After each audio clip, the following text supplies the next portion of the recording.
빅터 프랭클이라는 정신의학자가 죽음의 수용소라는 책을 썼는데요. 거기에 자기가 겪었던 끔찍했던 아우슈비츠 수용소에서의 생활을 써놓았습니다.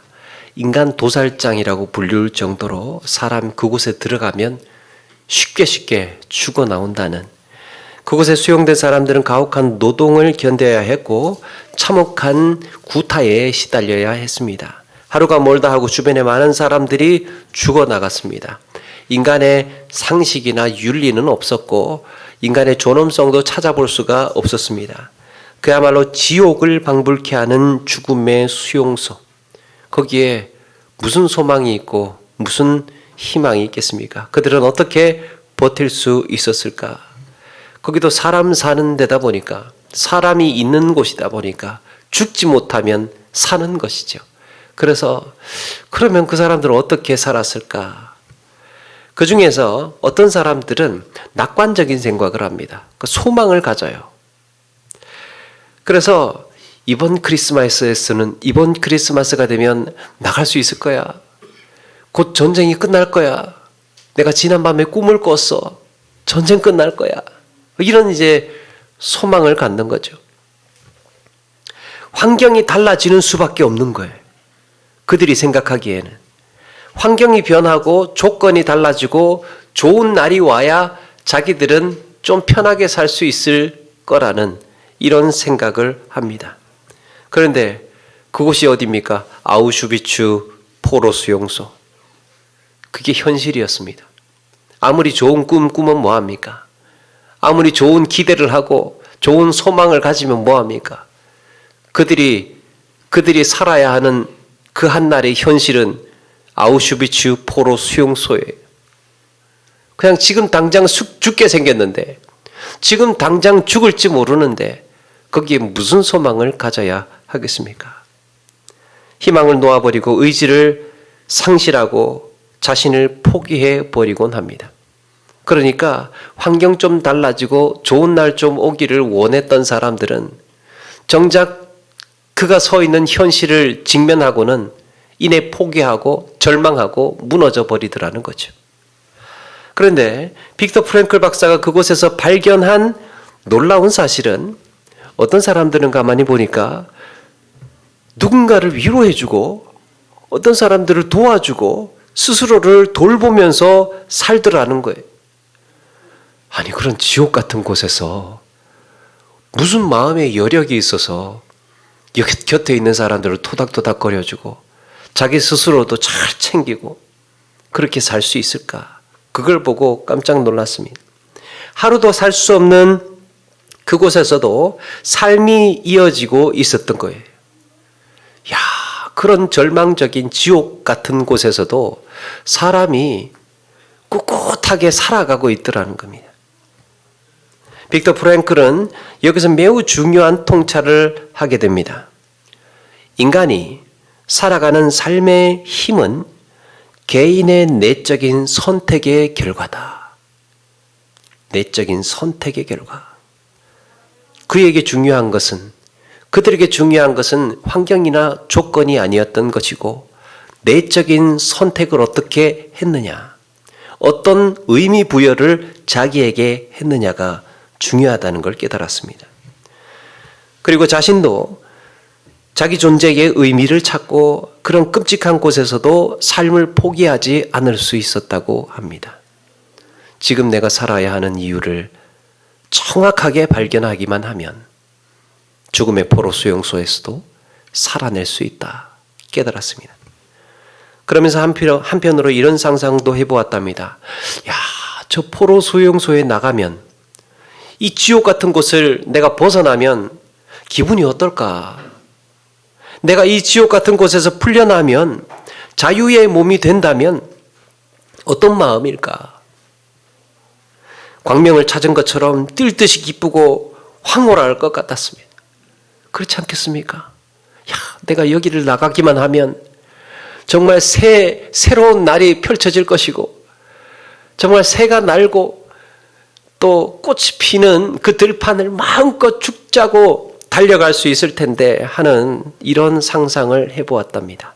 그런데 정작 전쟁이 끝나고 드라마처럼 그가 정말 자유의 몸이 되고 보니까 그의 느낌은 놀랍게도 오히려 무덤덤하더라는 겁니다. 철책이 끊어졌어요. 문이 열렸습니다. 자유의 몸이 되었습니다. 그런데 자기 마음은 무덤덤하더라는 거예요. 그냥 괜히 하면서 가만히 있는, 멍하니 있는 그런 느낌이더라는 겁니다. 가슴이 터질 것처럼 기뻐서 춤을 출 것 같았는데 막상 풀려나고 나니까 심경의 변화를 크게 느끼지 못한다는 그 사실에 오히려 놀랍습니다. 아니, 내가 왜 아무렇지도 않지? 철책이 끊어지고 문이 열렸는데, 자유로워졌는데 내가 왜 아무렇지도 않지? 그러면서 이런 말을 합니다. 시련에는 끝이 없으며 앞으로도 더 많은 시련을 더 혹독하게 견뎌야 한다는 사실을 깨달았다. 철책이 무너지고 장벽이 무너지고 자유의 몸을 조용히 하라고 좀 해주세요. 밖에 너무 시끄럽다고. 밖에 좀 조용하라고 이야기 좀 해주세요. 어디까지 했지? 철책이 무너지고 자유의 몸이 되었지만 빅터 프랭클이 알고 있는 것은 새날이 오고 꽃이 피고 새가 나는 세상이 아니라 이제부터 시련이 끝이었구나. 죽음의 수용소와 같은 고난과 고통이 앞으로 내 삶에 얼마든지 펼쳐질 수 있겠구나 라는 것을 깨달았다는 거예요. 그가 포로 수용소에서 풀려나고 상황이 바뀌었는데도 크게 감흥을 느끼지 못했던 것은 또 한편으로는 이미 죽음의 수용소에서부터 자유한 삶을 살고 있었기 때문입니다. 죽음의 수용소에서부터 이미 그는 평화로운 삶을 살고 있었던 겁니다. 그리고 앞으로 자신의 삶이 여전히 시련을 찾을 것이고 죽음의 수용소와 같은 삶의 환경이 펼쳐질 것이라고 생각을 했습니다. 그런데 빅터 프랭클은 낙심하거나 절망하지 않은 그런 이유를 그렇게 깨달았습니다. 인간이 살아가는 삶의 힘은 개인의 내적인 선택의 결과이다. 나는 어떻게 살 것인가? 자신이 찾은 삶의 의미가 중요했던 것이지요. 환경보다도 조건보다도 나에게 주어진 형편보다도 더 중요한 것은 나는 무슨 의미를 가지고 있는가? 나에게. 그게 중요했다는 겁니다. 선택하라는 거예요. 여러분, 좋은 환경, 풍요로운 환경, 정말 내 몸이 건강하고 하나도 부족할 것 없이 살고 있을 것 같은 그런 환경 속에서도요, 어떤 사람들은 지옥 같은 삶을 살고 있어요. 또 상황이 여러 가지로 불편하고 모자라고 힘들고 내 몸 이곳저곳은 안 아픈 데가 없고 진짜 여러 가지로 불편하고 어려운 조건들이 산재해 있어요. 그런데 거기에 잔잔한 행복이 흐르고 있습니다. 빅터 프랭클은 그 지옥 같은 수용소에서의 경험을 기반으로 심리치료 요법을 하나 개발을 하게 되는데 그게 그 유명한 의미치료라는 거죠. 로고테라피. 죽음의 환경에서 절망의 조건 속에서 의미를 발견하고 그 속에서도 오히려 평범하게 살았던 그의 인생을 바꾸어 놓았고 심리치료 분야에서도 인상적인 업적을 남겼습니다. 그리고 그는 말합니다. 두 번째 인생을 사는 것처럼 살아라. 죽다가 살아난 그 경험을 하고 나서 두 번째 인생을 사는 것처럼 살아라. 여러분, 애굽을 탈출한 이스라엘 백성들이 홍해가 갈라지는 경이로운 광경을 목격을 하고 그들이 깨달아야 했던 것이 한 가지 있었습니다. 그게 제2의 인생이라는 거예요. 물을 건넜으면 바다 밑을 걸어서 건넜다는 얘기는 죽었다가 살아났다는 것을 상징하죠. 하나님은 차라리 뒤쫓아오는 애굽의 군사들을 그냥 죽이시는 게 편했을 겁니다. 그렇지 않겠습니까? 하나님이 어디 감히 이스라엘 백성들을 지금 내가 이스라엘 백성들을 지금 인도하고 있는데 애굽의 군대 니들이 왜 따라와? 하면서 그냥 천둥벼락 한번 치는 게 간단했을 거예요. 하나님은 애굽을 그냥 그 군대를 죽이시는 게 편했는데 왜 그들을 살려두고 뒤쫓아오게 하고 이스라엘 백성들을 불안하게 만들고 극도의 두려움을 느끼게 하고 앞에는 바다가 가로막혀 있고 왜 그 상황을 연출하셨을까? 그들은 그날 죽었다가 살아난 경험을 한 것입니다. 그들이 필요했던 것, 이스라엘 백성들에게 필요했던 것은 하나님을 향한 그저 단순한 믿음 정도가 아니라 믿는 자로서의 삶의 태도였던 거예요. 죽었다가 살아난 경험을 하고 난 다음에 너희들이 어떤 믿음의 태도를 가지고 살 것이냐가 중요했습니다. 앞으로 광야를 횡단하면서 수많은 시련과 고난이 따를 것인데 그때 내가 하나님을 믿는 자로서 의연하게 나아갈 수 있는가? 그래서 이스라엘 백성들도 이렇게 고백해야 했습니다. 그날 홍해가 갈라지고 그 홍해 밑을 걸어서 건너고 그 경이로운 광경을 보고 난 다음에 이스라엘 백성들 이렇게 고백을 해야 했습니다. 시련에는 끝이 없으며 앞으로도 더 많은 시련을 더 혹독하게 겪어야 할 것이다. 이제 혹독한 시련의 시간이 시작이 되었다. 광야를 출발하면서 이제 시작이다. 그런데 그들의 마음에 무엇이 달라져 있어야 하는 것입니까?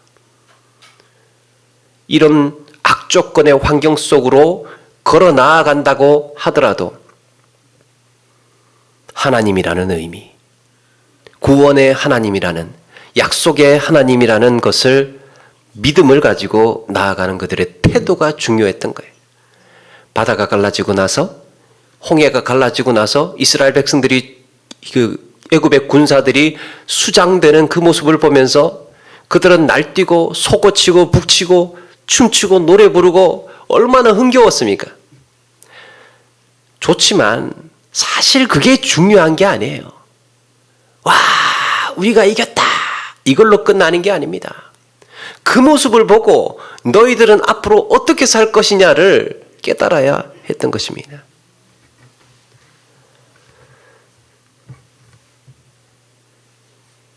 이런 마음으로 그들은 나아가야 했습니다. 그런데 어떻게 되었습니까? 사흘도 못 가서 물 없다고 하나님 원망하고 내일을 줄 알았다고 모세를 비난하고 이제 어떻게 할 거냐? 지금 사흘길을 사막을 달려왔는데 광야를 달려왔는데 나왔는데 돌아가지도 못하고 나아가지도 못하고 물 없다. 이제 죽게 생겼다. 어떻게 할 거냐?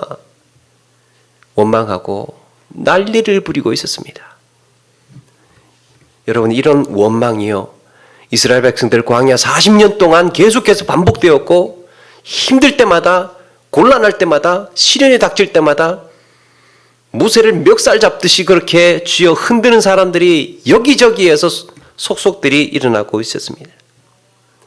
그들은 광야란 척박한 환경, 물과 식량이 없는 궁극의 조건 속에서 절대로 마음이 흔들리지 않는 언약의 하나님, 구원의 하나님이라는 대체 불가능한 의미를 붙들어야 했습니다. 사랑하는 여러분, 우리 하나님, 우리 인생 가운데에 대체 불가능한 의미인 줄로 믿습니다.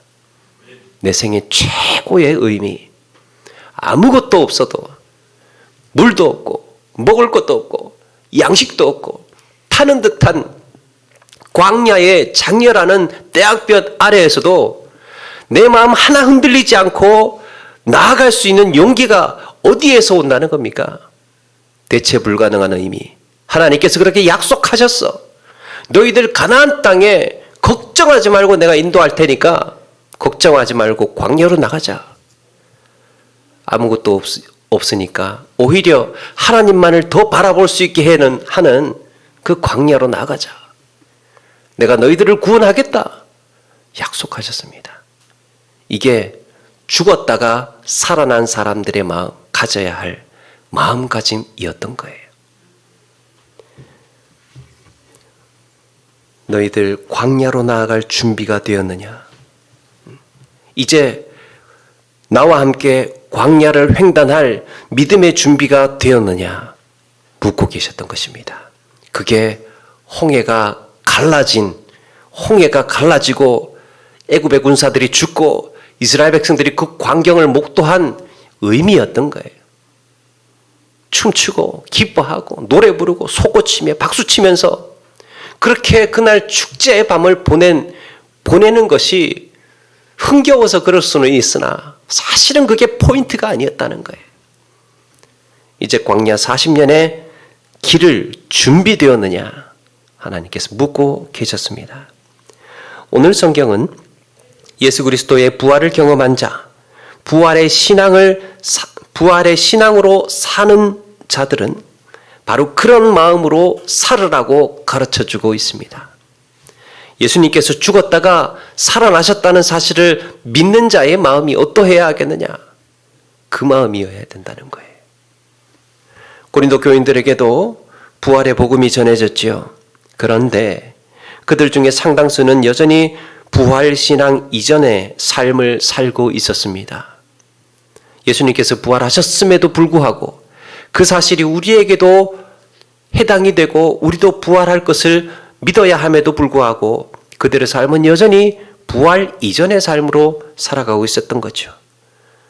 여러 번 말씀드렸지만 말 잘하는 거 자랑하고 지혜와 지식을 가졌다고 뽐내고 있고 내가 이런 은사를 가졌다고 은근히 과시하고 있고 세상 사람들처럼 편을 가르고 끼리끼리 하고 서로 멱살잡이하면서 세상 법정으로 데려가고 끌고 가고 가난한 사람들, 믿음이 약한 사람들 은근히 따돌리고 무시하고 있는 고린도 교회 교인들.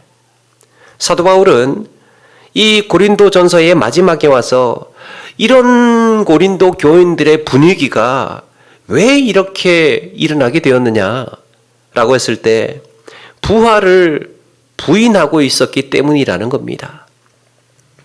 부활에 대한 체험적인 지식이 없으면 삶이 달라지지 않는다는 거예요. 우리도 체험적인 지식을 가지고 우리 역시도 예수님과 동일하게 죽었다가 살아난 영적인 경험이 있어야 된다는 겁니다. 예수님의 십자가와 부활이 나에게도 일어나고 있다는 사건이라는 것을. 그런데 예수 그리스도의 부활을 경험한 사도들은 달라진 삶을 살고 있었죠. 죽은 자가 다시 살아나는 일이 없다면 어찌하여 30절 어찌하여 우리가 언제나 위험을 무릅쓰리요. 죽은 자가 다시 살아나는 일이 없는데 왜 우리가 이 고생을 하겠느냐. 우리가 세상의 더러운 것과 만물의 찌꺼기같이 되었을지언정 생명의 복음을 전하기 위해서 헐벗고 매맞고 말할 수 없는 치욕과 박해를 받으면서도 우리가 이 모든 것들을 다 뒤집어 쓰고 달리는 이유가 무엇이겠느냐? 부활이 있기 때문이다. 31절에도 형제들아 내가 너희에 대한 나의 자랑을 두고 단언하노니 나는 날마다 죽노라. 내가 죽는 이유가 무엇입니까? 나는 날마다 죽노라 라는 말에 고린도 후서 4장 10절에 이렇게 풀어주고 있습니다. 우리가 항상 예수의 죽음을 몸에 짊어짐은 예수의 생명이 또한 우리 몸에 나타나게 하려 함이라 그랬습니다. 죽는다는 말은 예수님의 죽음을 내 몸에 짊어진다는 말이죠. 나는 날마다 죽노라. 우리가 실제적으로 죽는다는 말은 아니죠. 예수님의 죽음을 내 몸에 짊어진다는 거예요. 그러면 죽음을 짊어진다는 말이 무엇입니까? 고난과 핍박과 시련, 이 모든 것을 떠안고 감수하고 기꺼이 견딘다는 얘기입니다. 십자가 하나만 가지고는 복음이라고 하지를 않죠. 십자가와 부활이 같이 있어야 하나의 복음인 겁니다. 예수님께서 나의 죄를 대신해서 죽으셨어. 끝. 그걸로 끝나면 우리에게 아이고 우리는 평생 죄인 이렇게 끝나는 거예요. 그런데 부활이 있어야 됩니다. 마찬가지로 부활만 있고 십자가가 없을 수가 없죠. 그러니까 이 두 가지는 양립하는 겁니다. 부활의 기쁨을 가진 사람은요, 부활의 행복을 가진 사람은 또 한편으로는 예수 그리스도의 십자가의 죽으심을 우리의 몸에 짊어지는 것입니다.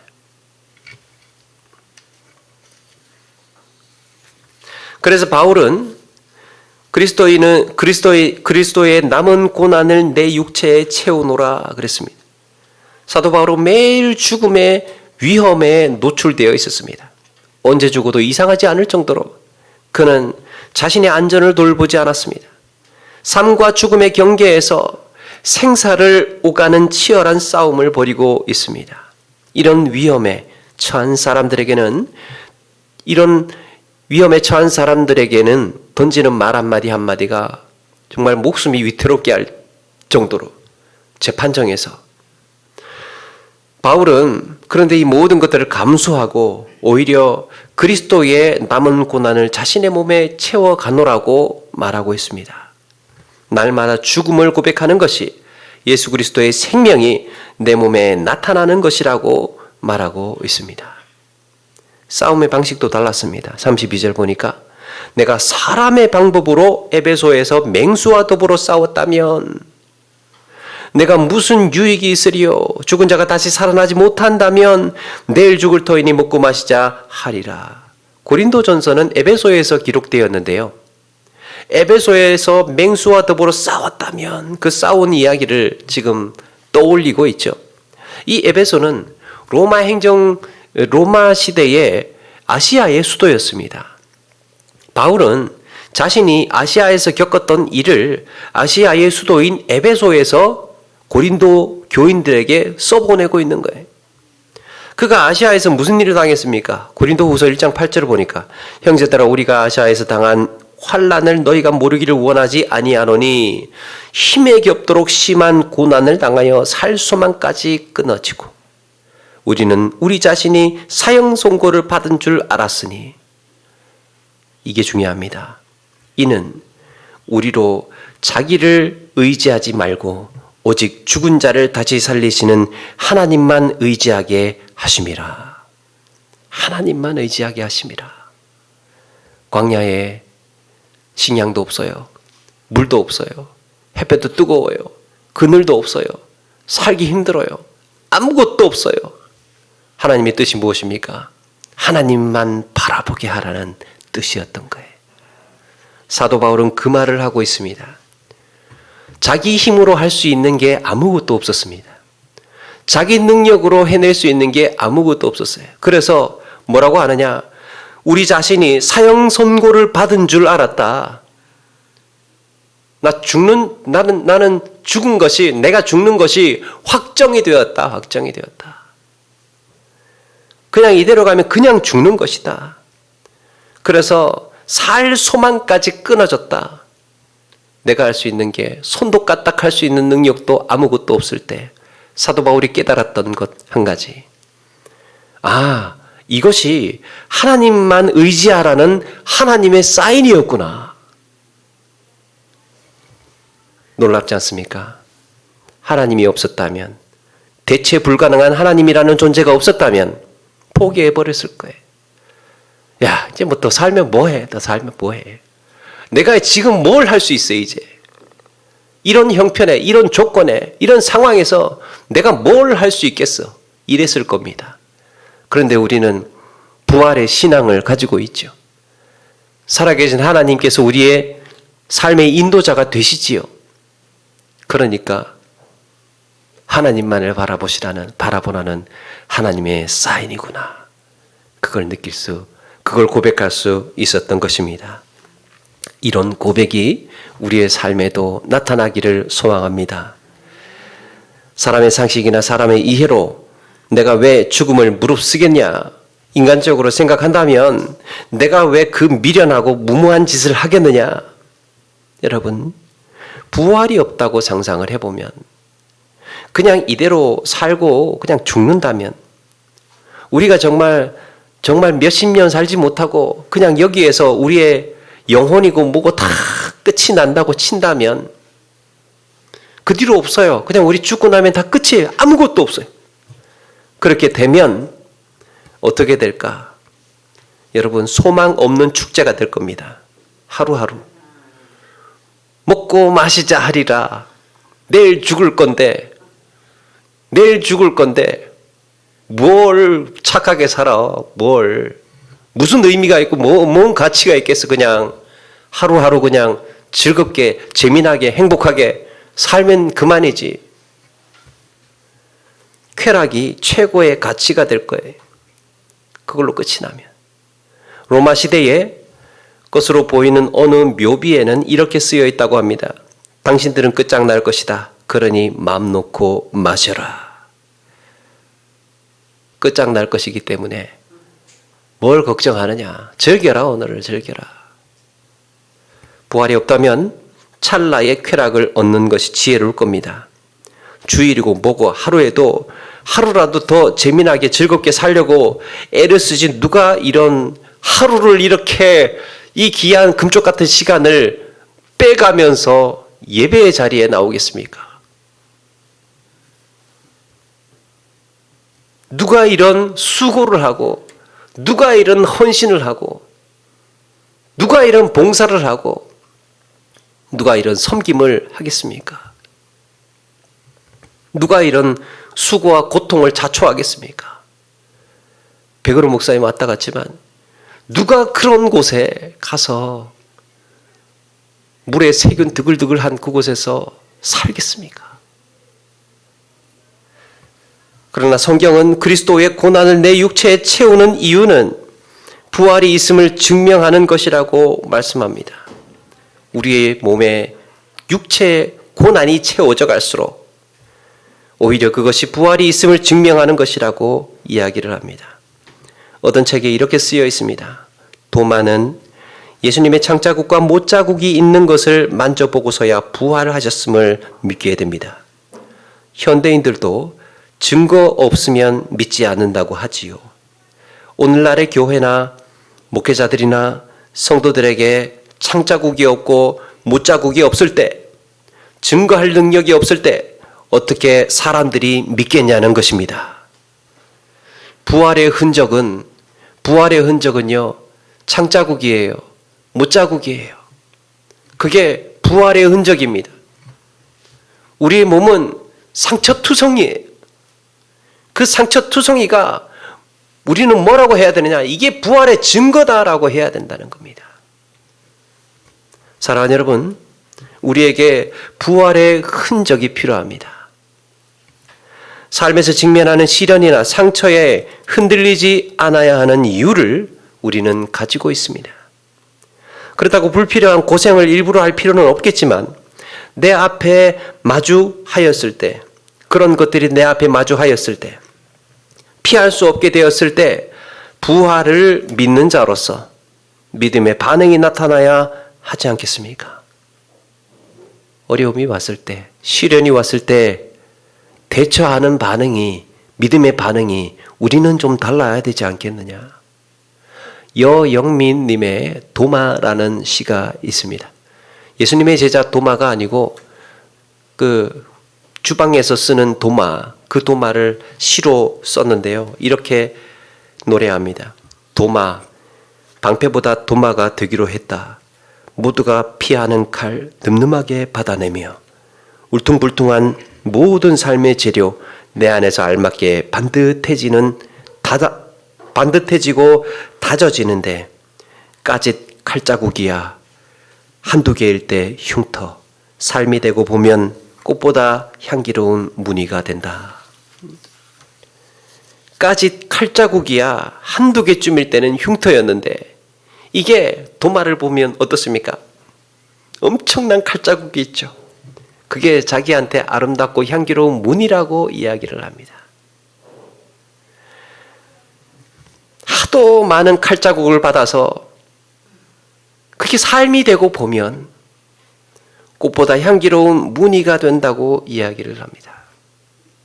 어떤 사람들은 내가 상처가 크고 아픔이 심하면요, 그 이야기만 하고 살아요. 그 이야기만. 그런데 그런 상처들이, 수많은 상처들이 내 삶에 난도질이 되고 내 삶의 몸에 무늬가 되고 나면 그게 우리의 훈장이 되고 우리 인생의 힘이 되고 의미로 승화되어서 더 놀라운 삶을, 더 성숙한, 성장한 삶을 살아가게 될 수 있다 가르쳐주고 있습니다. 두 가지 반응이 나타나죠. 하나는 그 상처 때문에 무너지느냐, 아니면 그 상처로 인하여서 오히려 더 성장하고 성숙할 것인가. 빅터 프랭클은 결정하라는 겁니다. 선택에 달려있다. 여러분, 일을 많이 하는 만큼 상처도 많습니다. 먼저 일을 시작하면 상처를 각오해야 됩니다. 같이 뭔가를 하자고 할 때요, 누군가가 선뜻 나서지 못하는 이유가 여러 가지가 있겠지만 그 중에 한 가지 정도는 이런 것 아니겠습니까? 괜히 나 혼자 나섰다가 아무도 같이 안 해주면 나만 이상하게 될까봐. 그래서 대충 한번 분위기를 보는 거예요. 이렇게 흘러가는 분위기를 보고 너도 하고 나도 하고 여기저기서 한다고 그러면 그러면 나도 해볼까? 왜? 남들이 하니까. 남들이 다 하는데 오히려 나만 안 하면 그것도 이상해지니까 그냥 거기에 나도 쓸려가는 겁니다. 여러분, 앞서 나가는 사람이, 먼저 손 내미는 사람이, 먼저 수고하고 먼저 헌신하는 사람이요, 상처가 가장 많습니다. 모든 것들을 맞아야 되기 때문에, 모든 새로운 조건과 환경과 메시지들을 내가 다 맞아야 되기 때문에요, 상처투성이에요. 앞서 나가는 사람 상처투성입니다. 전투에서 제일 먼저 튀어나가는 사람이 제일 먼저 죽지요. 관계 회복을 위해서 먼저 손을 내밀고 먼저 뭔가를 전화를 하고 관계 회복을 위해서 먼저 뭔가를 하는 사람은 거절당할 것을 감수해야 됩니다. 또 한 번 상처를 각오하고 손을 내미는 거예요. 일을 해도 먼저 시작하고 이끌어가는 그 사람이 가장 피로도가 큽니다. 앞에서 이끌어가는 사람이 가장 피로도가 커요. 여러분, 그런 경험 해보지 않았습니까? 내가 먼저 청소를 시작했어요. 같이 있는데 내가 이제 좀 여기 청소 좀 해야 되겠다라고 시작을 했습니다. 처음에는 순수한 마음이었어요. 기쁜 마음이었습니다. 청소를 시작했는데 한편으로 하다 보면 이런 마음이 들 수가 있어요. 그래도 이왕이면 누군가 같이 좀 와서 거들어주면 참 좋겠는데, 이 마음이 들어요. 그 마음이 드는데 아무도 도와주지를 않습니다. 그런 마음이 싹 들긴 했는데 도와주지를 않아요. 힘이 듭니다. 힘이 들어갈수록 은근히 마음이 상해오기 시작을 합니다. 나중에는 청소하면서 짜증도 생기고 시험이 들어요. 그러면서 문득 이런 생각이 듭니다. 왜 나만 이 고생을 하고 있지? 남들은 안 하고 있는데 내가 왜 이 수고를 하고 있지? 내가 왜 이 손해를 보고 있지? 그리고 마지막에 드는 생각, 도장을 찍습니다. 다시는 하나 봐라. 다음부터는 나도 안 나서야지. 이런 생각. 공동체 안에서 얼마든지 일어날 수 있는 일입니다. 일은 혼자 다 하는데 차려놓은 밥상 먹는 것 같은 기분. 그래서 나조차도 안 하게 만드는 것. 여기서 여러분, 우리는 중요한 의미 한 가지를 놓치지 말아야 됩니다. 남들이 보지 못한 그 일을 내가 먼저 시작을 했다는 것이 중요해요. 좋은 마음이었잖아요. 누가 시키지는 않았지만 내가 자원하는 마음으로 헌신했다는 그 점이 중요합니다. 자원하는 마음으로 내가 좋아서 했다는 그게 중요해요. 이게 뭡니까? 내 사랑의 표현인 거예요. 사랑의 표현. 순수한 마음에. 사랑하기 때문에 먼저 나선 것 아닙니까? 가족을 사랑하기 때문에 내가 먼저 나선 것 아닙니까? 교회를 사랑하기 때문에 내가 먼저 빗자루를 든 것 아닙니까? 그 사랑의 표현, 그게 중요하다는 거예요. 그 마음을 잃지 말아야 됩니다. 그 마음이 변질되지 않고 지켜질 수 있도록 우리의 명분이 변질되지 않도록 늘 깨어 있어야 된다는 거예요. 여러분, 그게 오늘 말씀의 33절입니다. 33절에 이렇게 말하고 있습니다. 속지 말라. 악한 동무들은 선한 행실을 더럽히나니 그랬습니다. 속지 말라. 부활이 없다고 하는 악한 동료들의 주장에 속지 말라는 겁니다. 부활이 없다고 하는 자들이 어떻게 산다는 겁니까? 끼리끼리 모여야지. 그래도 끼리끼리. 자기 실속부터 차리고 봐야지. 그 손해보는 일은 왜 하나 그거. 참 손해보는 일은. 괜히 나서가지고 지금 그 생고생을 하고 있어요. 그렇게. 사람이 효율적으로 살아야지. 효율적으로. 머리를 써야지. 응? 세상 사는 방법을 몰라. 세상 사는 사람들과 교회 신앙, 부활 신앙을 가지고 있는 사람들의 사고방식이 똑같아요. 그래서 속지 말라, 속지 말라. 악한 동무가 무엇입니까? 부활이 없다고 주장하는 사람들이죠. 악한 동무. 같은 교인인데 악한 동무. 부활 없다고 주장하는 사람들. 그 사람들의 마인드에 속지 말라는 겁니다. 오히려 선한 행실을 더럽힌다는 거예요. 선한 행실을 오염되게 만든다는 거예요. 내가 가졌던 사랑의 첫 마음을 오염시키지 말라는 겁니다. 그리스도의 부활의 흔적을 갖고 사랑의 수고, 오늘의 고난을 견디며 거룩하게 사는 선한 행실이 더럽혀지지 않도록 세상의 이해로 봤을 때는 미련하고 어리석은 이런 손해보는 것처럼 보이지만 그게 부활의 흔적을 가진 자로서의 삶이라고 말씀하고 있습니다. 사랑하는 여러분, 내가 뭐 때문에 이 일을 하는지 잊지 않도록 하는 것도 분별력을 잃지 않는 거예요. 처음에는 좋은 동기였어요.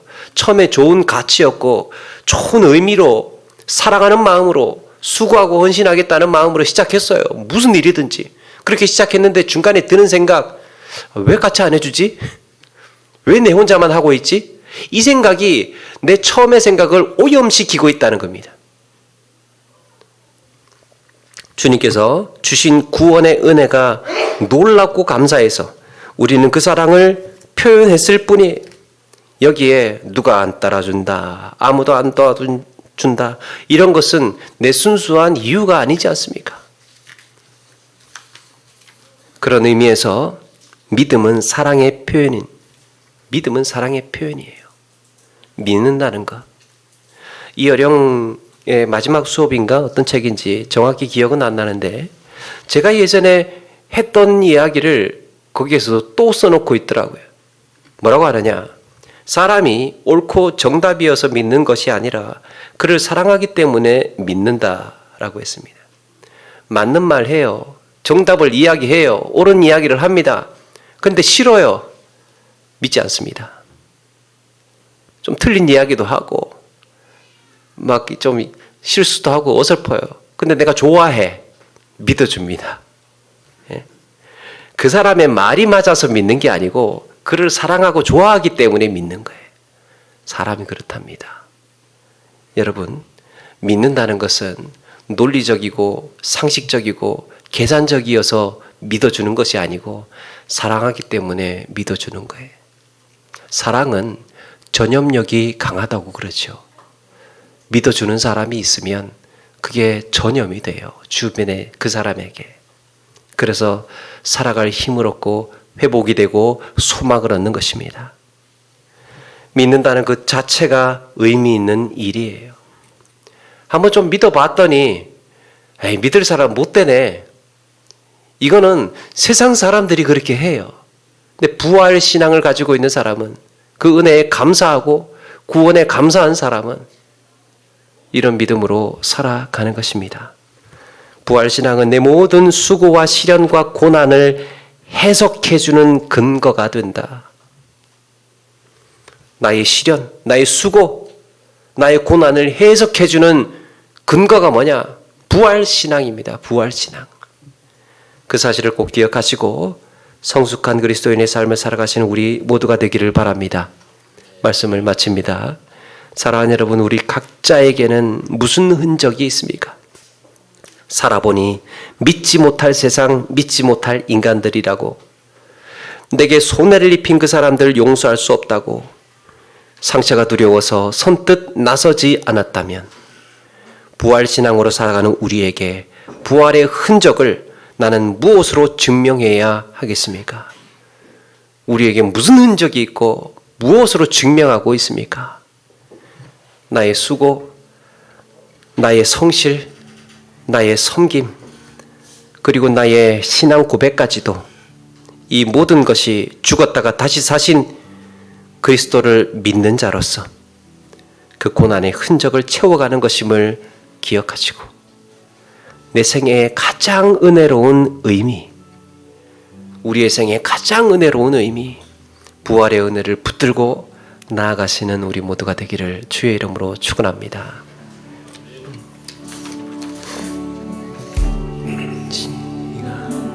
하나님,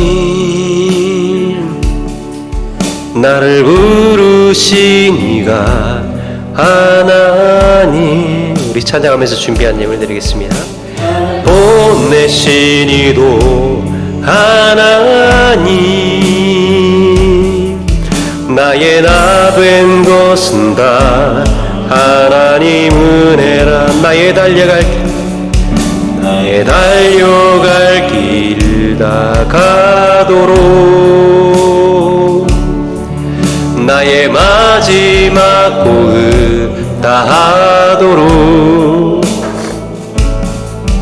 나로 그 십자가 품게 하시니, 나의 나 된 것은 다 하나님 은혜라. 한량없는 은혜, 갚을 길 없는 은혜, 내 삶을 애워싸는 하나님의 은혜,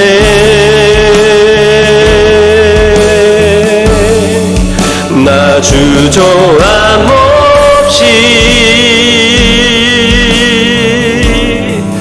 그 땅을 밟음도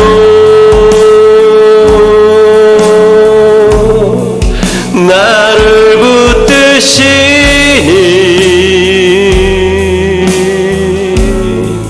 하나님의 은혜. 아멘. 자, 제가 기도하고 시작하겠습니다. 사랑과 은혜가 충만하신